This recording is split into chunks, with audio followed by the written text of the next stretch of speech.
Salut les petits potes, c'est Charles et ça continue. Alors on se retrouve pour cette deuxième partie de notre visite du parc Eura Santé. Alors si tu n'as pas vu la première partie, je t'encourage fortement à aller la voir, sinon tu risques d'être un peu perdu. Grosso modo, ce qu'il faut retenir, c'est que pour l'instant, on a vu tout ce qui était autour de la rue Frédéric Combal, qui est vraiment la plus au nord du parc Eura Santé. On a vu le centre Abel Comartin, on est descendu aussi au niveau du boulevard Oscar Lambré, on a vu tous les bâtiments qui étaient là. Et puis en fait, si tu regardes bien, on s'est arrêté au métro, station de métro CHU Santé, et on s'était quitté au niveau de la faculté de pharmacie, voilà, qui est vraiment la faculté la plus à l'est du parc Eura-Santé. Donc du coup, tu as lu le titre de la vidéo, on va faire aujourd'hui le sud d'Eura-Santé, donc tout ce qui est ici, voilà, comme ça. Tu vas voir qu'il y a beaucoup de choses à explorer, je vais te donner plein d'anecdotes, plein de petits secrets. Tu vas voir que là, encore une fois, le parc Eura-Santé ne va plus avoir de secrets pour toi. Alors, ce que je te propose de faire, avant d'arriver vers le sud. Bon, là, pour la petite anecdote, hein, je voulais te la montrer quand même, ça vaut le coup. C'est notre potager. À la fac de Fervent, on en est très fiers. Donc voilà. Alors c'est parti, on arrive à l'Épide-Soile. Alors tu vas me dire, qu'est-ce que c'est que l'Épide-Soile? L'Épide-Soile, c'est vraiment un quartier qui est assez sympa, tu vois. Il y a un petit étang, tout ça. Là, ici, tu as une résidence étudiante, pardon. Donc elle est assez moderne, plutôt sympa parce que tu as aussi tout derrière, là on les voit pas, mais tu as un Subway, tu as voilà, tous les petits commerces. Si tu veux te prendre un petit lunch au midi, c'est toujours sympa. Quoi retenir aussi, c'est donc là tu as un imprimeur si jamais ça t'intéresse. Et puis surtout ici, c'est ce qu'on appelle le bâtiment des cours Galliens. Donc les cours Galliens, je te l'ai marqué ici. C'est l'une des 3 prépas qui peuvent servir en passe à doubler tes chances pour passer l'année supérieure. Donc globalement, tu as à la fois cette prépa-là qui est installée ici, et tu as aussi ce qu'on appelle l'école de kiné du nom de IFMK. Donc, grosso modo, les kinés qui arrivent ici, c'est des gens qui ont aussi fait la passe en fin de compte. Concernant le numerus clausus au niveau des kinés, moi de mon temps, pour te donner une idée, c'était 102 places. Faut aussi savoir que, même si j'insiste pas mal sur tout ce qui est profession médicale après la passe, le parc Eura Santé a vraiment beaucoup d'écoles, beaucoup d'instituts, que je peux pas entièrement tout citer, mais que je te mettrai à côté. Alors peut-être encore 2 choses. Ici, si ça t'intéresse, tu as une cafétéria. Ici, bon, tu vois bien que c'est en construction, donc forcément le parc Eura Santé ne cesse de s'agrandir. C'est vraiment un monstre, mais qui est tentaculaire. Donc si tu vas par là, c'est Wattignies en fin de compte. Et puis ici, tu reconnaîtras peut-être ou peut-être pas, c'est le siège social de Bayer. Donc voilà, c'est un peu le géant lillois, on va dire. Alors, dernier petit détail avant de continuer notre visite, tu verras dans cette vidéo que je te montrerai aussi les 2 autres prépas que tu peux choisir sur l'île. Et quand je dis prépa, alors qu'on s'entende bien, si tu veux, c'est pas prépa comme la majorité des gens le pensent. Pour nous, une prépa, en gros, c'est des cours que tu peux prendre en plus de tes enseignements de fac. Donc, ce sont des cours privés. Et en fait, c'est à côté de tes études pour améliorer tes chances. Donc c'est là où tu vas avoir, admettons, des polis, tu vas avoir des cours en présentiel pour des corrections d'exercices, des QCM pour t'entraîner, etc. Donc moi je t'avoue que Galien, j'ai pas d'idée dessus parce que tout simplement je ne suis pas allé. Du coup, on est reparti et tu vas voir ce que je vais te montrer, c'est assez impressionnant.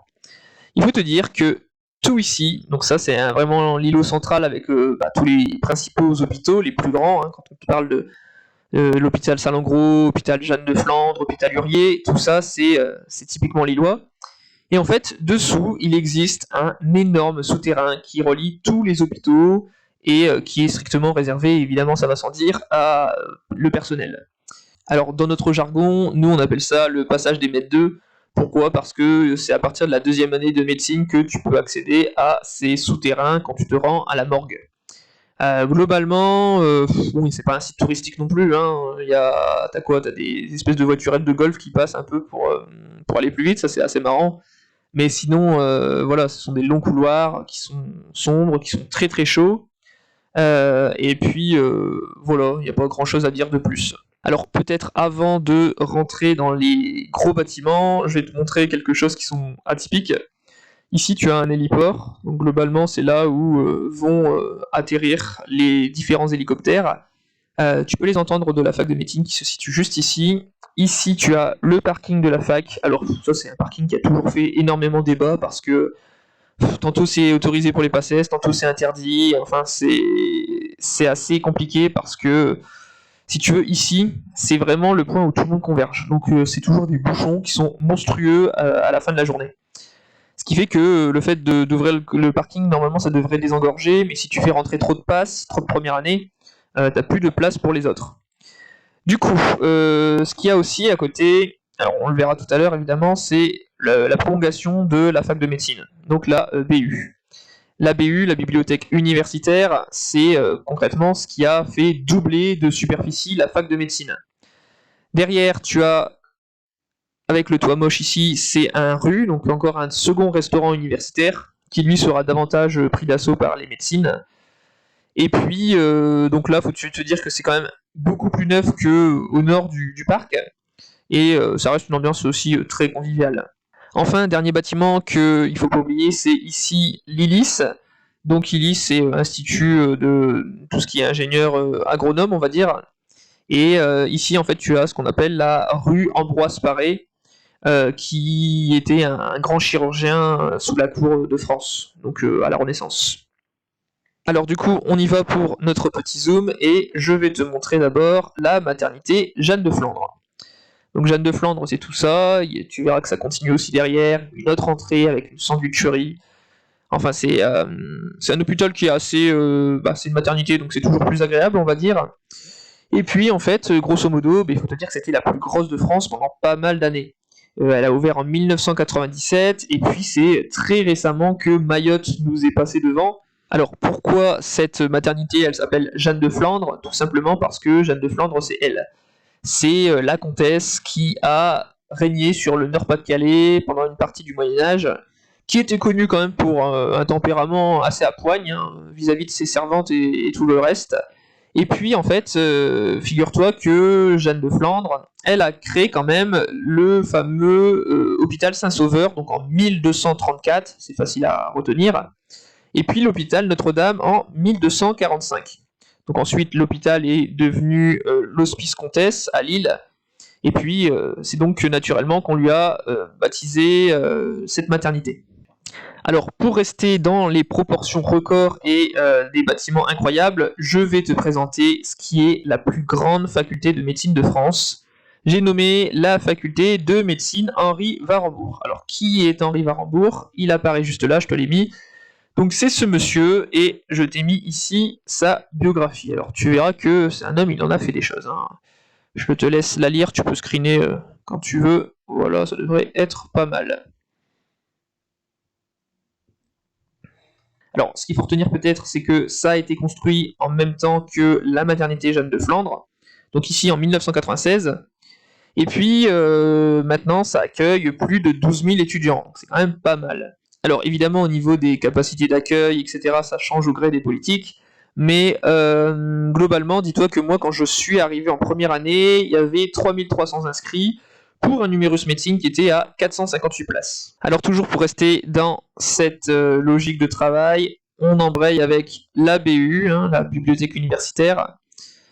Tu vois qu'elle est énorme, hein, il y a un étage, franchement elle est flambant neuve, hein, elle date de 2016.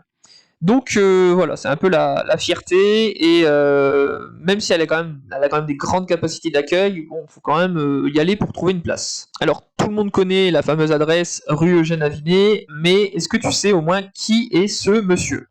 Alors moi je vais te le dire, c'est pareil que Henri Warburg, un homme qui a fait énormément de choses. Donc lui c'était en fait un pharmacien à la base, et puis il est devenu maire de la ville de Los, donc, comme tu peux le voir, pendant 35 ans. Pour le reste, tu sais lire, je vais pas te prendre pour un imbécile. Voilà, donc là je te mets ça, tu screeneras si jamais ça t'intéresse. Ensuite, alors maintenant, on va embrayer comme je te l'avais promis avec ce qui sont les deux dernières prépas de Lille. Donc ici tu as le CAPEC. Donc voilà, c'est un changement de local qui est relativement récent. Moi j'y suis allé donc en première année et voilà, c'est on va dire le troisième poisson au niveau des prépas, c'est la plus petite. Donc clairement SupMed c'est le gros poisson, après tu as Galien, après tu as Capec qui lui est davantage connu pour une ambiance un peu plus familiale parce que c'est des petits groupes et puis en général il y a un peu plus d'heures de cours dans la semaine quoi. On est plutôt autour de 8 heures de cours par semaine. Alors ça peut être à la fois bien, ça peut être mauvais si jamais tu as déjà pas mal de retard dans tes révisions. Chaque prépa a sa politique et en fait, je peux pas te dire qu'il y en a une prépa qui est mieux que l'autre, hein. Ça dépend vraiment de chacun. En tout cas, le directeur ici est très sympa. Maintenant, du coup, je vais embrayer sur SupMed. Donc SupMed, comme je te l'ai dit, qui est voilà, le gros poisson au niveau des prépas. Donc ça, il y a des grandes salles, il y a beaucoup de monde dans les salles. Et que te dire de plus, bah, moi j'avais été donc, lors de ma première année de passe, c'était à l'époque une filiale qui s'appelait Concours Plus, qui était spécialisée pour les redoublants. Et en fait, peut-être la spécialité de SupMed, c'est que ce sont que des étudiants qui sont pas mal pris pour encadrer, pour parrainer. Globalement, voilà, c'est assez jeune, c'est assez dynamique. Il y a pas mal de turnover aussi, forcément. Et du coup, voilà, au niveau de l'os sud, alors c'est assez spécial, si tu veux, le parc Cœur à Santé n'est pas que à Lille. En fait, il chevauche à la fois Lille et l'os, et en fait, on a franchi la frontière de l'os tout au début de la vidéo quand on était à la faculté de pharmacie. Concernant la ville de Los en elle-même, donc en vrai, ça s'appelle Los-les-Lilles, mais il faut te dire que c'est une ville mais qui a poussé comme un champignon après la guerre. Dis-toi qu'il y avait seulement 2904 logements en 1941, et puis ça a plus que doublé parce qu'en 1980, on était à 7500. Là, rien que pour te donner une idée, Los, on dépasse la barre des 22 000 habitants. Donc voilà pour la limite sud du parc Eurasanté. Délibérément, je vais faire le choix de ne pas continuer parce que si tu veux, tu peux encore continuer derrière la caméra. Mais c'est une zone qui est beaucoup plus moderne, encore en construction et qui sera dédiée principalement à ce qu'on appelle Eurasport.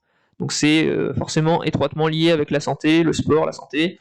Et globalement, ce que tu dois retenir, c'est que on a pas mal de startups qui vont s'implanter ici, hein, on appelle bio-incubateur.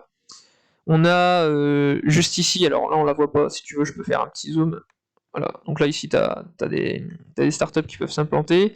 Ici c'est la maison des parents, donc pareil, ça accueille tout ce qui est association de familles d'enfants hospitalisés. Et puis, donc, quand je te parlais d'Eurasport, bah, ça sera un pôle de recherche sur le sport avec des gymnases, des salles de consultation et de formation, des laboratoires, j'en passe et j'en passe. C'est à peu près tout pour la partie 2 du parc Santé. J'aurai vraiment le plaisir de te retrouver dans la partie 3 où tu verras que on attaquera l'ouest du parc avec les premiers hôpitaux.